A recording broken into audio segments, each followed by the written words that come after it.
and welcome to Markets Today, a show that is focused on bringing you the most important stock market news and analysis, as well as wrap up what's moving on the global markets. My name is Nina Shaban. Please do join us online. That's at Metropol TV KE on Twitter, Instagram, and Facebook. We would love to hear your thoughts. But first things first, a quick look at the news that has been making headlines in the world of stocks. Now, the government, due to the drought situation, the Government Authority on Development, IGAD, has called on an immediate early action needed to prevent food crisis in the Greater Horn of Africa region. The regional body has said around 23.4 million people are currently food insecure in the Greater Horn of Africa.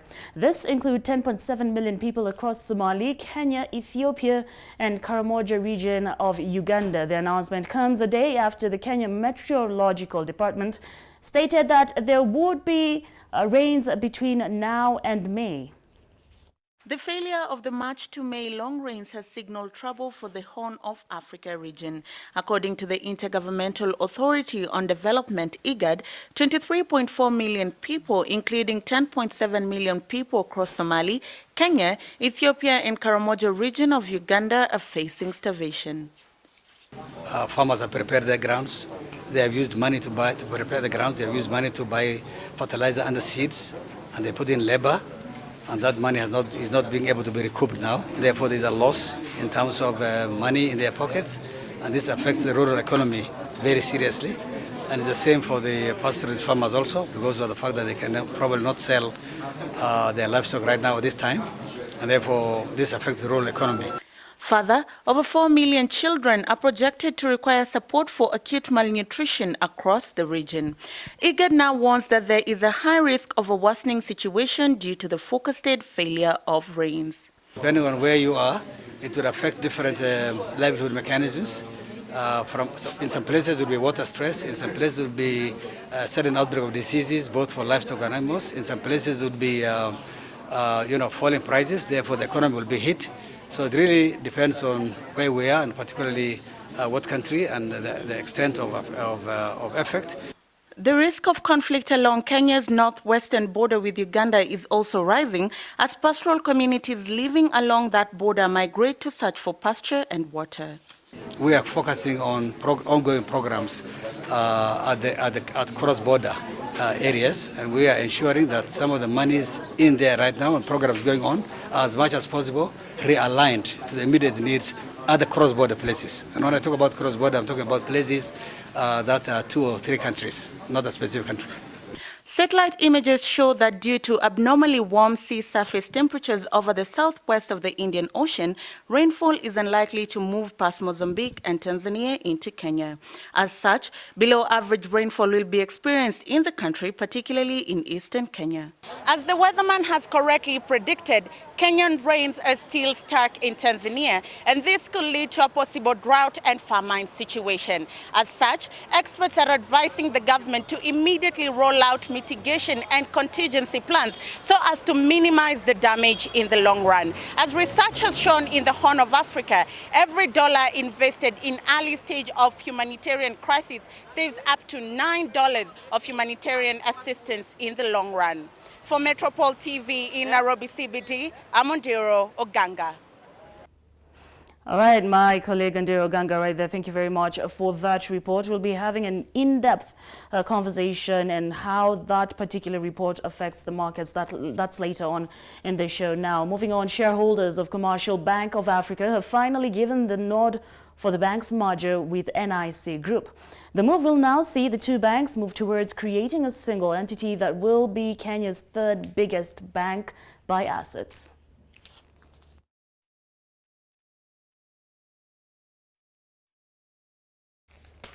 All right. Now, the Federation of Kenya Employers, FKE, has rejected a notice issued today by the government to announce the commencement of the pay deductions to the housing fund from the 9th of May 2019. Terming the notice as unlawful, the employers' body has said the notice is contrary to a court order it obtained to suspend the implementation of the housing levy up to the 20th of May 2019, when the case will come up for mention. The notice issued today by the Ministry of Transport, Infrastructure, Housing, Urban Development and Public Works in conjunction with the Kenya Revenue Authority instructed employers to deduct and remit the housing fund levy by the 9th of every month. Both the employer and the employee are required to contribute 1.5% of the employee's monthly basic salary, provided that the sum of the total monthly contributions shall not exceed 5,000 shillings. Voluntary contributions may also be made to their housing fund at a minimum of 200 shillings per month. The housing fund shall be used to finance the affordable housing scheme under the Big Four agenda. Among the benefits expected to accrue to contributors include purchase of a home under the affordable housing scheme, as well as transfer of one's contributions to a pension scheme or another person under the scheme, or transfer of cash contributions to oneself, spouse or a dependent child. The deduction of the housing fund levy became law by the enactment of the Finance Act 2018 that followed the budget statement presented to Parliament by Treasury Cabinet Secretary Henry Rotich.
All right, now that's what exactly is making headlines in the world of stocks. We'll be having a conversation with one of our very able panelists in just a bit. But for now, let's take a break and we'll be back with more.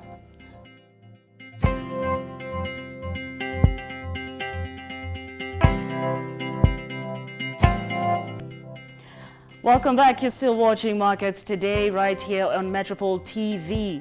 Now, I'd like us to jump over and take a look at what is going on in the Nairobi Security Exchange. And we'll start off with the indices, where the NSE All-Share Index rose by 0.18%, settling at 158.29 points.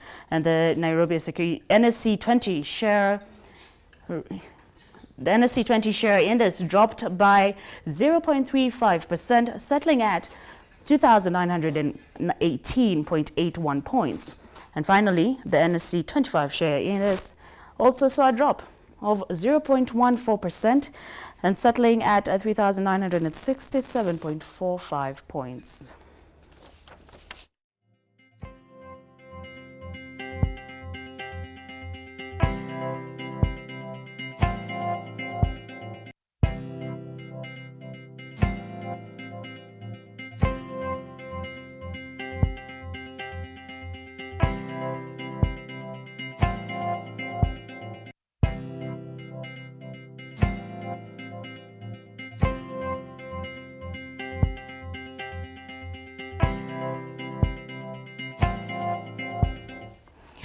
All right, now having seen that, I have my guest on set. That is Rufus Mwanyasi. Thank you so much for joining us. He is at the MD of Canaan Capital. We'll find out what Canaan Capital does later. Good evening. Good evening.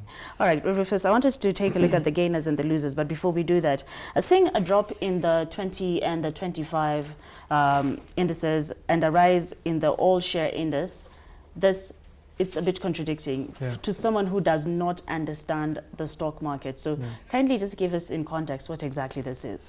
Well, it's the market is composed of different companies with different market sizes. So when you see an all-share index floating up, it's mostly you're likely to see some of the small to medium-sized businesses being behind that drive. But when you have the NSE 20 share index, is most likely the big cap size businesses, pushing the price. So in this case, when you're seeing that kind of sort of divergence of performance, with the all share index rising up, is mostly small cap to medium cap businesses, which is a particular area where we've seen a lot of interest for about 1.5 months now, and that's what's really floating up prices. But the big cap have not really performed very well in that space. All right. And with that said, let's take a look at the losers and the gainers.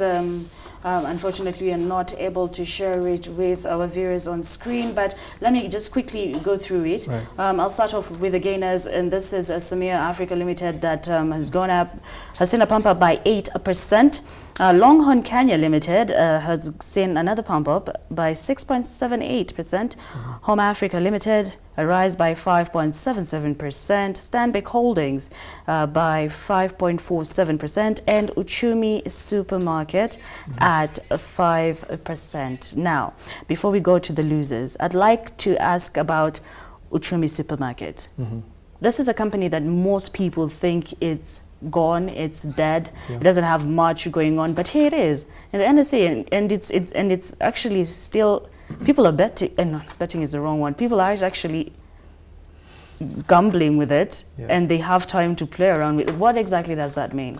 Well, it's you're right, it's more like a zombie stock. There's nothing much going on there. I mean, yes, the business is still in operation, and they still quite have some size in terms of the operations and stuff like that. But yes, you're right. What's happening right now in the market is it's attracted a lot of speculators. So you see the prices bouncing up and down quite a lot, but it's nothing beyond that. So you see a lot of speculation.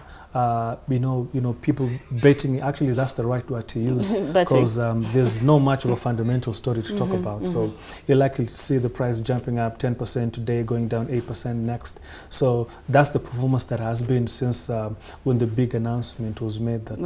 Yes. All right. And looking at the gainers in context, what would you say gave them an upward move? Well, first of all, beginning this week, there's been a lull in terms of activity. So a bit of what you're seeing today is more of a backlog in terms of orders being fulfilled. But so based on that, we might not really comment so much in terms of some fundamentals really driving the prices. So this is just the whole people just trading as usual, speculating on prices, positioning, repositioning. So perhaps this may continue until end month. Beginning May, going all the way to June, we might see now another spike in activity. All right. And with that said, let me just very quickly go through the losers as well. And we start off with the Express Limited that has dropped by 10%. And then Kapchora Tea Company dropping by 6.25%.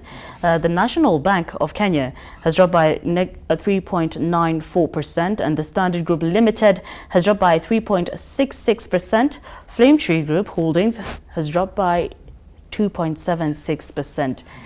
Rufus, yesterday the Standard Group Limited saw a pump up by, I think, more than 8%, but here they are, just a few hours later, and they're losing by a whole 3.66%. Bring us up to speed. Well, first of all, day-to-day comparison and pricing doesn't really say much about the particular stock. All right. So it might not be nothing much to say about it.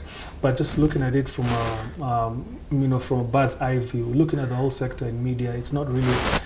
It's not had a very strong case, especially in terms of boosting revenues, and it's been a very difficult. Would you look at some of the listed media companies really struggling to? I mean, going back even since 2011, you're seeing a pressure on their revenues, and that's been a big sticking point for most of them. So, looking at that from that time view, you will see a not so good performance.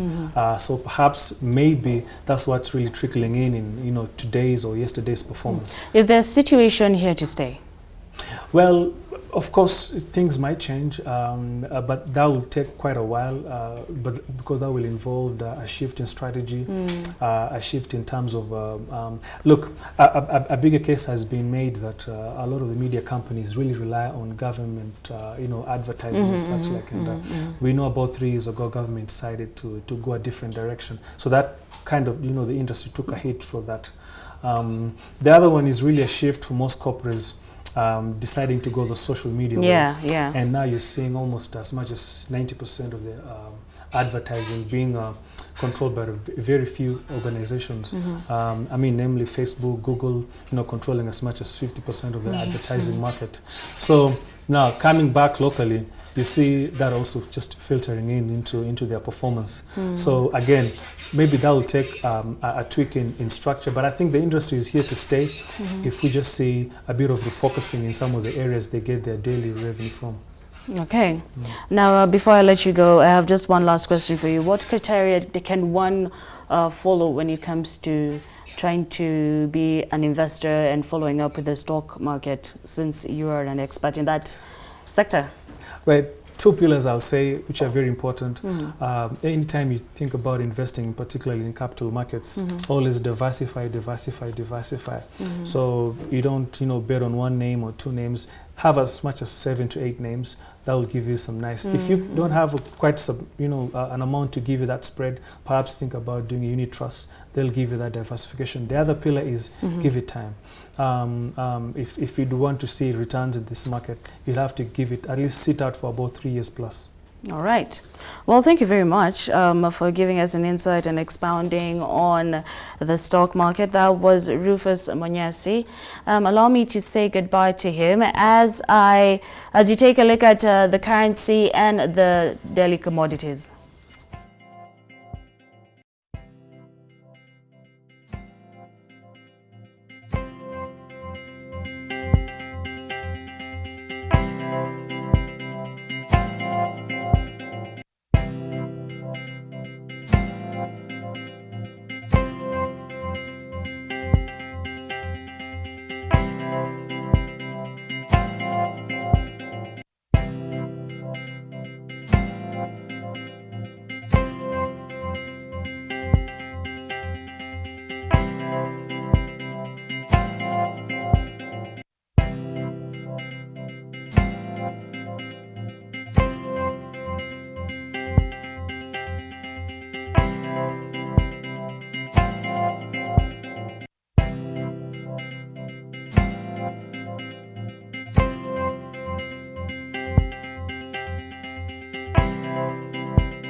All right, thank you so much for still keeping it Metropol TV on Markets Today. Now, earlier on in the show, we were able to highlight the different stories that are making headlines and could be affecting the stock market. So to find out how and why they are affecting the stock market, joining me on set is Mr. Johnson Nderi, Manager of Corporate Finance and Advisory at ABC Capital Limited. Good evening. Good evening. Thank you so much for gracing us with your presence. It's a pleasure. All right. Now, I'd like us to jump right into it. Now, the dealer of merging the NIC and CBA banks has been given a green light by the stakeholders.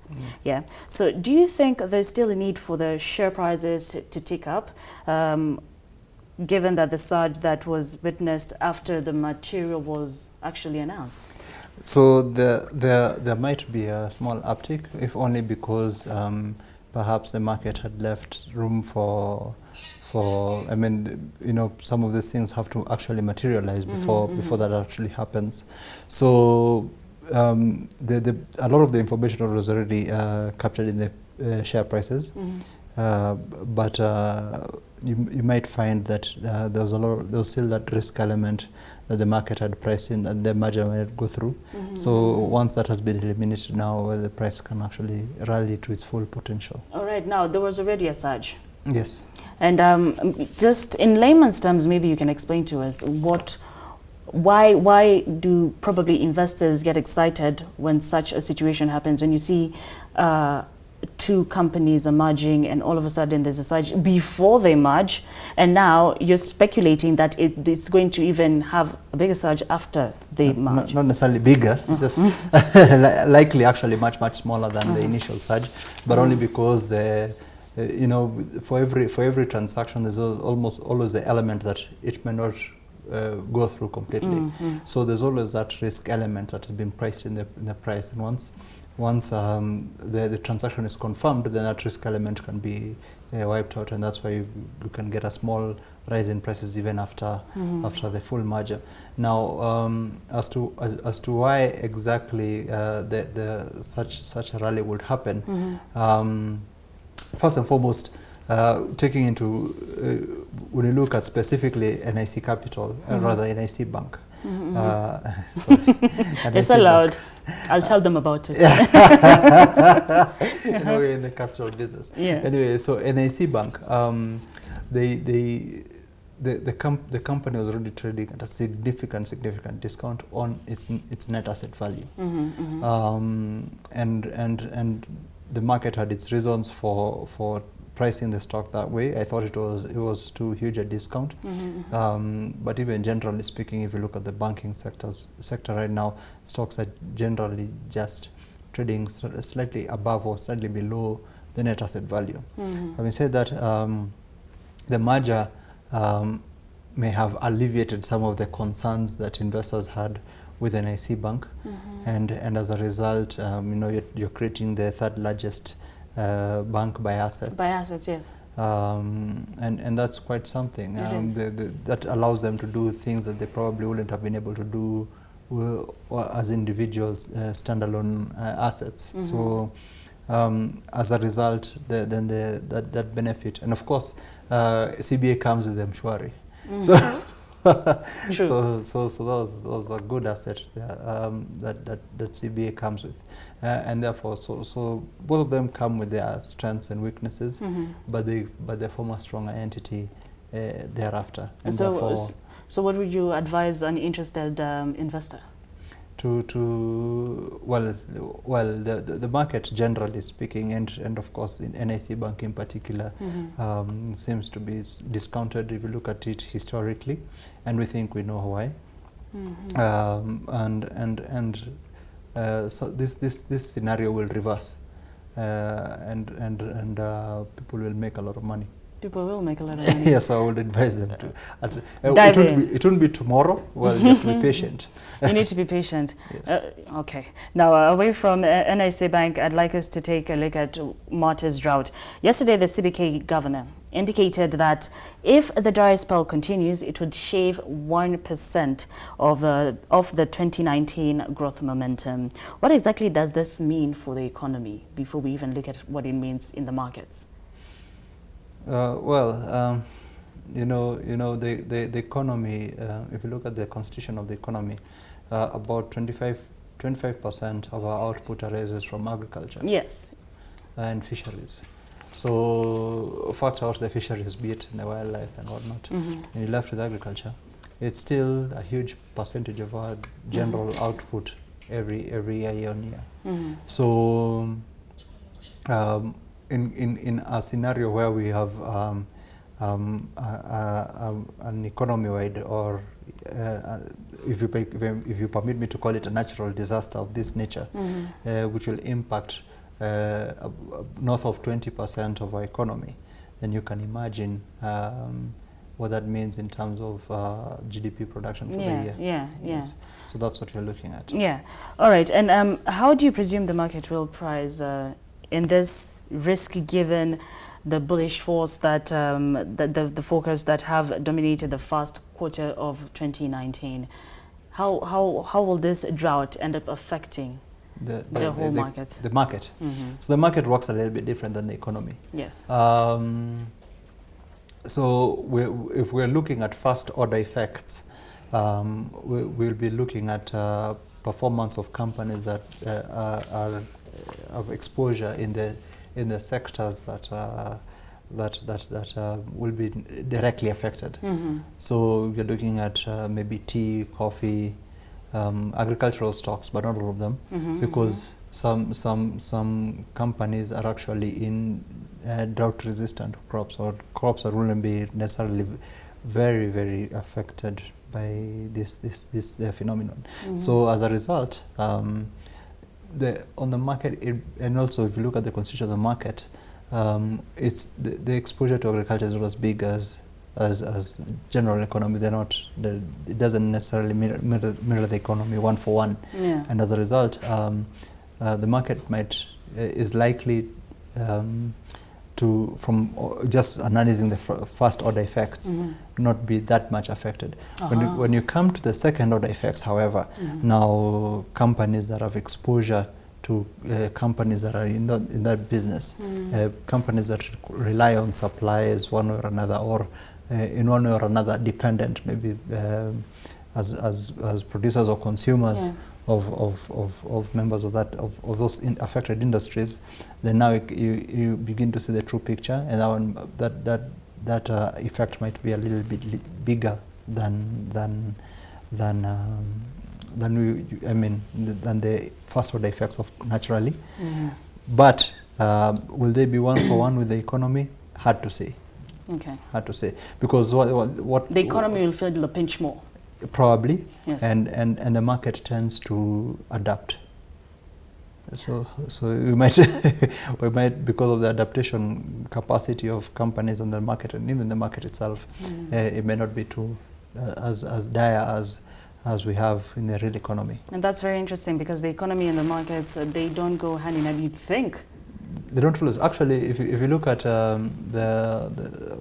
when America were coming out of the recession, the markets preceded that, and by a long shot. I mean, if you look at the growth of the market versus the economy, if you're looking only at the market, you'd never guess that they were in trouble. Yeah. All right. Now, very quickly, our last story was on the new housing levy that is set to kick in, albeit the rising resistance from shareholders such as the Federation of Kenya Employers, that's FKE. Now, what is your sense around how this will impact prices for the listed entities in the housing price? It's hard to say, because we don't have full visibility on everything end to end. My biggest fear is its impact on consumption, on consumption generally. It may have a negative impact, and I say may advisedly. It may have an impact on general consumption. However, there are companies that are likely to directly benefit from that initiative. Companies on what sector? Cement. for example, just general building and construction. Yeah. So those ones can actually benefit, and to some extent, I can see a scenario where, because housing needs are sort of taken care of, it will sort of support, in a sense, some of our sectors that whose workers will benefit from that, or because that is quote unquote forced savings. Yeah. Who's able to say how it will affect, how it will filter through the economy?